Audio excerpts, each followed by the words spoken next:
ओम नमस्ते। कौन कहता है सीरीज़ में आज हम श्री राम जी के ऊपर लगाए एक अत्यंत बड़े दोष को देखेंगे, जिसमें लोग यह कहते हैं कि श्री राम जी ने बाली को छुपकर मारा था। तो इस बात में कितनी सच्चाई है और कितना झूठ, आज हम प्रमाणों के आधार पर देखेंगे। टीवी सीरियल्स और पौराणिक पोप केवल मूर्ख बनाने का साधन है और कुछ भी नहीं। सत्य असत्य का निर्णय शास्त्रों के आधार पर और रामायण के आधार पर ही रामायण का होगा। अब आप लोग यह जानते ही हैं कि श्री राम जी और सुग्रीव जी के बीच एक संधि हुई थी, जिसमें श्री राम जी सुग्रीव जी को उनका खोया हुआ राज्य और उनकी पत्नी तारा को लौटा देंगे और सुग्रीव जी माता सीता और रावण वध करने में श्री राम जी की सहायता करेंगे। तो अब प्रमाणों के आधार पर हम सत्य का निर्णय करेंगे। अब सुग्रीव जी बाली के पराक्रम से तो भली भांति परिचित हैं, किंतु उन्होंने श्री राम जी का बल प्रत्यक्ष नहीं देखा होता। इसीलिए इसी शंका में वह श्री राम जी को बाली के बल, बाली की शक्ति से परिचित करवाते हैं और पूछते हैं। स्क्रीन पर देखिए श्लोक 68। श्री राम, यह मैंने बाली के अनुपम पराक्रम को प्रकाशित किया है। नरेश्वर, आप उस बाली को संग्राम में कैसे मार सकेंगे? ध्यान दीजिए, संग्राम, छुपकर नहीं, संग्राम। संग्राम यानी आमने सामने का युद्ध, संग्राम यानी रणभूमि में लड़ने का युद्ध। अब श्लोक 79 में देखिए, सुग्रीव जी श्री राम जी से कहते हैं, किंतु रघुनंदन, मैं उस बलशाली दुष्ट भ्राता के बल पराक्रम को जानता हूँ और समर भूमि में आपका पराक्रम मैंने प्रत्यक्ष नहीं देखा है।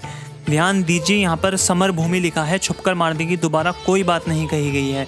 यहाँ पर क्या होता है कि सुग्रीव जी श्री राम जी के बल को प्रत्यक्ष नहीं जानते। यहाँ पर सुग्रीव जी शंका करते हैं क्योंकि उन्होंने अपने भाई बाली का पराक्रम तो देखा हुआ होता है, परंतु श्री राम जी का बल उन्होंने प्रत्यक्ष कभी नहीं देखा होता है। इसीलिए वह श्री राम जी से यह वार्तालाप करते हैं, यदि छुपकर मारना होता तो ये बात ही नहीं आती, रणभूमि की बात ही नहीं आती, संग्राम की बात ही नहीं आती, उनका बल देखने की बात ही नहीं आती। छुपकर मारना होता तो कोई भी मार सकता था। अब इसके बाद श्री राम जी सुग्रीव को श्लोक 53 में कहते हैं, वानर। अब यहाँ पर वानर का अर्थ बंदर नहीं है। हिंदी, संस्कृत एक ऐसी भाषा है जिसमें एक शब्द के अनेक अर्थ होते हैं। जैसे लवण, लवण मतलब नमक भी होता है, लवण मतलब घोड़ा भी होता है। जैसे अश्व, अश्व मतलब घोड़ा भी होता है, अश्व मतलब सूर्य की किरणें भी होती हैं, अश्व सफ़ेद अग्नि को भी कहते हैं। इसी प्रकार एक शब्द के अनेक अर्थ होते हैं। तो यहाँ पर जो वानर शब्द है उसका अर्थ बंदर नहीं है, उसका अर्थ होता है वन में रहने वाले नर। जैसे नागालैंड या आदि द्वीपों में जो लोग रहते हैं, जंगलों में, पहाड़ों में जो लोग रहा करते थे पहले, उनको वानर कहा जाता था। वानर मतलब सिर्फ बंदर नहीं होता है। इसी वानर शब्द का गलत अर्थ करके लोगों ने राजा सुग्रीव, अंगद, हनुमान जी आदि वानरों को बंदर बना दिया गया है। हनुमान जी बंदर नहीं थे, सुग्रीव जी बंदर नहीं थे, वह भी श्री राम श्री लक्ष्मण की तरह ही साधारण मनुष्य ही थे, बंदर नहीं थे। इस पर हम कौन कहता है सीरीज में, कौन कहता है हनुमान जी बंदर थे, इस पर भी जल्द ही वीडियो आएगी। अब आगे किष्किंधा कांड सर्ग 12 गीता प्रेस व दक्षिणात्य पाठ में जब श्री राम जी सुग्रीव को अपना बल प्रत्यक्ष दिखा देते हैं, तब सुग्रीव जी कहते हैं, हे पुरुष प्रवर, आप तो अपने बाणों से संग्राम में इंद्र सहित संपूर्ण देवताओं का वध भी करने में समर्थ हैं, फिर बाली को मारना आपके लिए कौन सी बड़ी बात है? काकुस्थ, जिन्होंने 7 बड़े बड़े साल वृक्ष, पर्वत और पृथ्वी को भी एक ही बाण से विदीर्ण कर डाला, उन्हें आपके समक्ष युद्ध के मुहाने पर कौन ठहर सकता है? ध्यान दीजिए, युद्ध के मुहाने पर, छुपकर नहीं बल्कि युद्ध के मुहाने यानी आमने सामने कौन ठहर सकता है? यहाँ सुग्रीव जी की बातों से यह स्पष्ट है कि श्री राम जी बाली को रणभूमि में ही मारेंगे, छुपके नहीं मारेंगे। अब यह देखिए, किष्किंधा कांड सर्ग 14 गीता प्रेस में जब श्री राम जी बाली को मारने जाते हैं, तब वह सुग्रीव जी से कहते हैं, वानर राज, आज मैं बाली से उत्पन्न हुए तुम्हारे भय और वैर दोनों को युद्ध स्थल में एक ही बार बाण छोड़कर मिटा दूंगा। छुपकर बाण मारने की बात नहीं कर रहे हैं, युद्ध स्थल में मारने की बात कर रहे हैं। अब आपने बाली वध में एक यह प्रकरण भी देखा होगा कि जब बाली युद्ध भूमि में लड़ने आता है तो उससे पहले जो तारा होती हैं वह बाली को चेतावनी दे देती हैं। स्क्रीन पर देखिए, किष्किंधा कांड सर्ग 15 गीता प्रेस में आता है, तारा कहती है, उन महात्मा राम के साथ आपका विरोध कदापि उचित नहीं, उन पर विजय पाना अत्यंत कठिन है। ध्यान दीजिए, यहाँ पर तारा बाली को श्री राम जी से वैर लेने के लिए चेतावनी दे देती हैं। इसका मतलब है कि श्री राम जी आए हैं, यह सबको पता होता है, बाली को भी पता होता है। जो हम टीवी में यह देखते हैं कि जब बाली मर जाता है उसके बाद श्री राम जी आते हैं तब वह पूछते हैं कि आप कौन हैं, क्या हैं, तब उनको उस समय पता चलता है, जबकि उससे पहले ही तारा उनको बता देती है कि श्री राम जी आ रहे हैं। यानी सबको पता रहता है कि सुग्रीव के साथ श्री राम जी हैं और श्री राम जी ही आ रहे हैं लड़ने के लिए। इसीलिए तारा कहती है कि उन महात्मा राम के साथ आपका विरोध कदापि उचित नहीं।